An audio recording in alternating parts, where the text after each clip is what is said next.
evening and welcome. I am Amarachi Ubani. Tonight, rowdy session as House of Representatives moves to investigate Jibrin over his allegations of budget padding. The former Appropriation Committee chairman insists probe must be in public. Senate begins debate on economic recession. Lawmakers recommend scrapping of TSA and redeployment of the Ministers of Finance and Budget and Planning. President Buhari promises sustained economic reforms by his administration, assures foreign businesses of attractive investment opportunities in Nigeria. And at least 29 migrants drown after a boat carrying 600 people capsized off the coast of Egypt. And on business news tonight, federal allocation increases by 3.22% as governments share 510.27 billion naira in August. And in sports news, Russia to reward gold medalists an alternative version of the Paralympic Games held in the country with cash prizes. And from Abuja, I'm Gloria Umezuke. Chief of Defense Staff advocates contemporary counter-terrorism strategies in combating insecurity in Nigeria.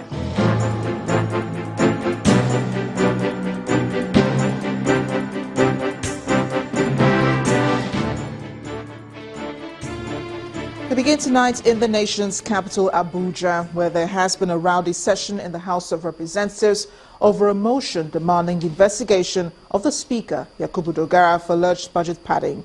A second motion was also moved for the investigation of former chairman of the House Appropriation Committee, Jibrin for his claims of corruption against the House leadership.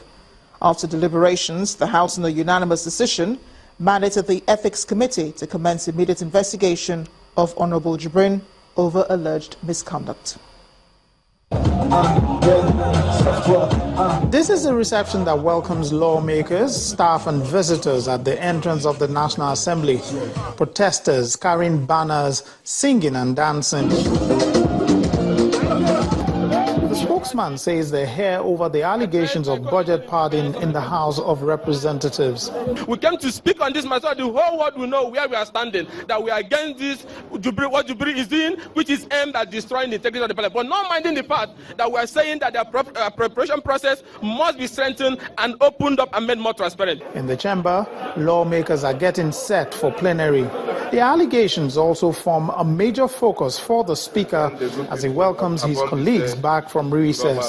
Shortly after we adjourned for the recess, our colleague and Israel chairman of Appropriation Committee embarked on a series of claims clearly aimed not only at the destruction of the image of some members, but a systematic destruction of the institution of the House of Representatives and indeed the legislature by portraying it to the public as an irredeemably corrupt institution.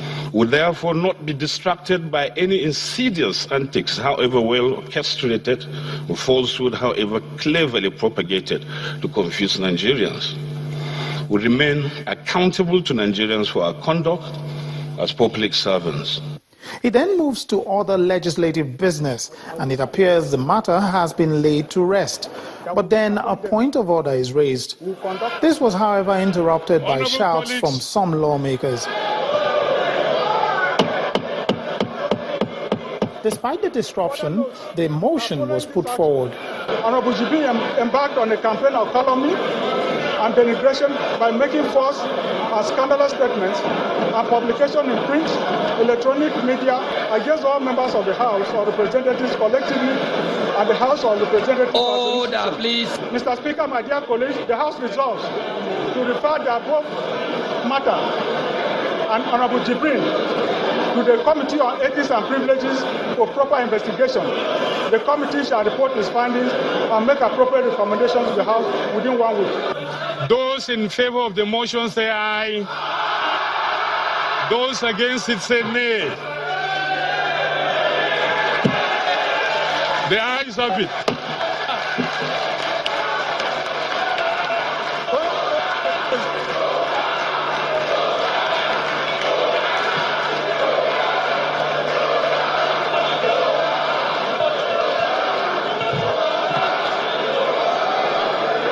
point of order was also raised by another lawmaker.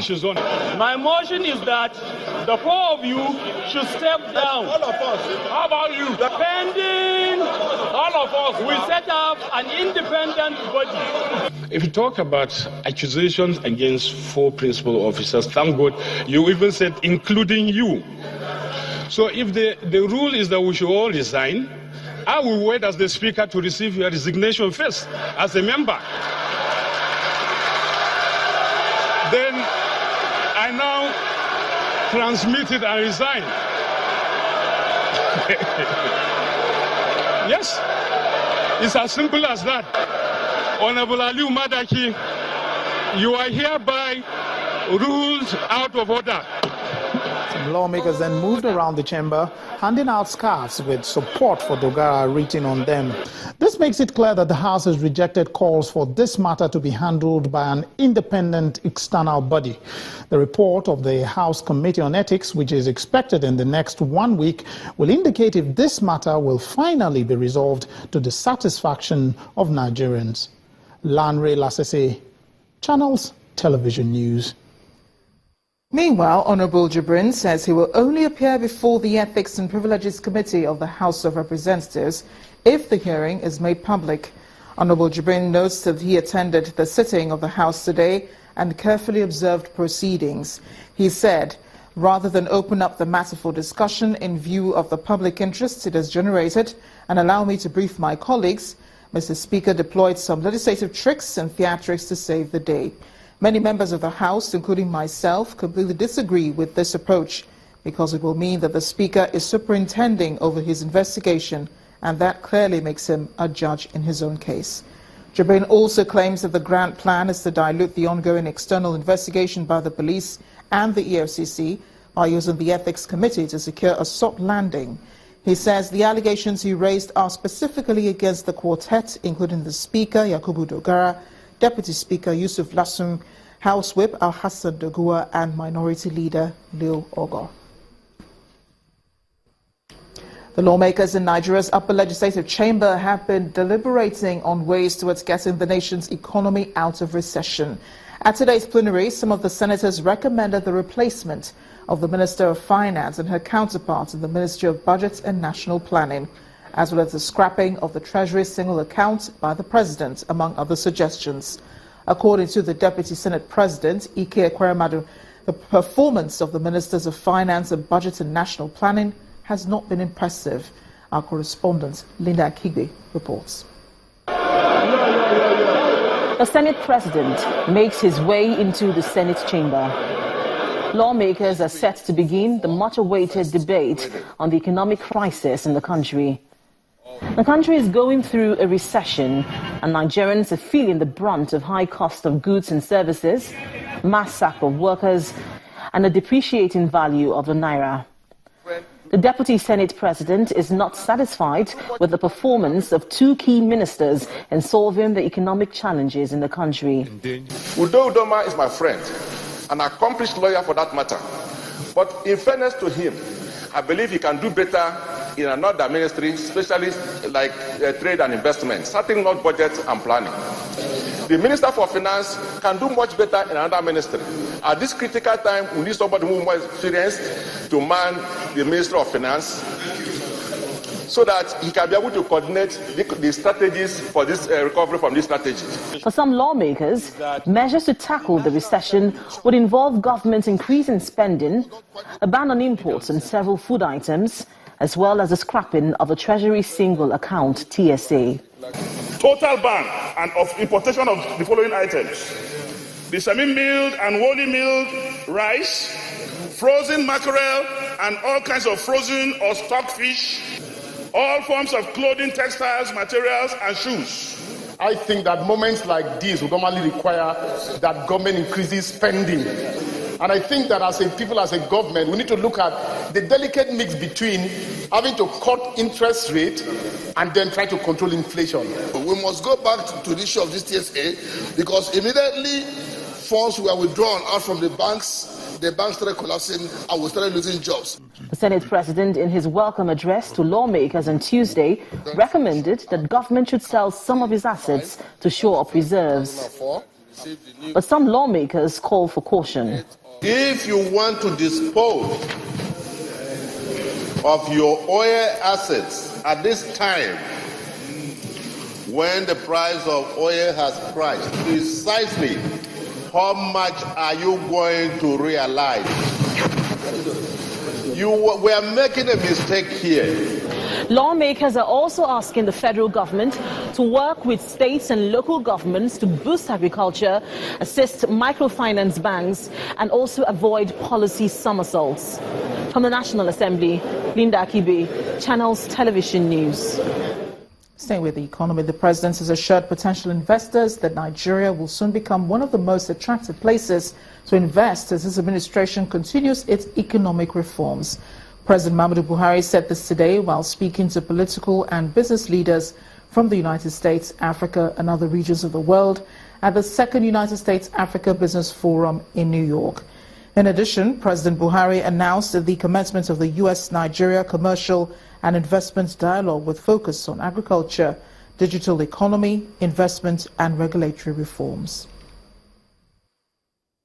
We have constituted a Presidential and Urban Business Environment Council headed by Vice President Professor Yemi Oshimbanjo, which is working on a wide range of business environment reforms, ranging from making our planned visa on arrival regime a reality, to forest reform, to improving the speed and efficiency of land tilling and business registration.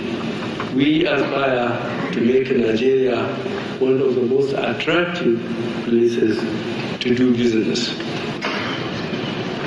I urge the American businesses present here to take advantage of the investment opportunity which Nigeria represents. Nigeria remains the #1 investment destination in Africa, with total foreign direct investment inflow of about United States dollars $3.64 billion in 2015. Apart from our domestic market, the largest in Africa, we are also the main gateway to a combined West African consumer market that is about as large as ours. President Muhammadu Buhari. To other matters, Amnesty International has released a new report indicting the Special Anti-Robbery Squad of the Nigeria Police of extrajudicial killing, torturing, and collection of bribe from detainees. According to the report, officials of the squad, also known as SARS, used torture and threats of execution to make suspects confess to crimes. Meanwhile, the Inspector General of Police has debunked the allegations contained in the report, saying they're based on perception.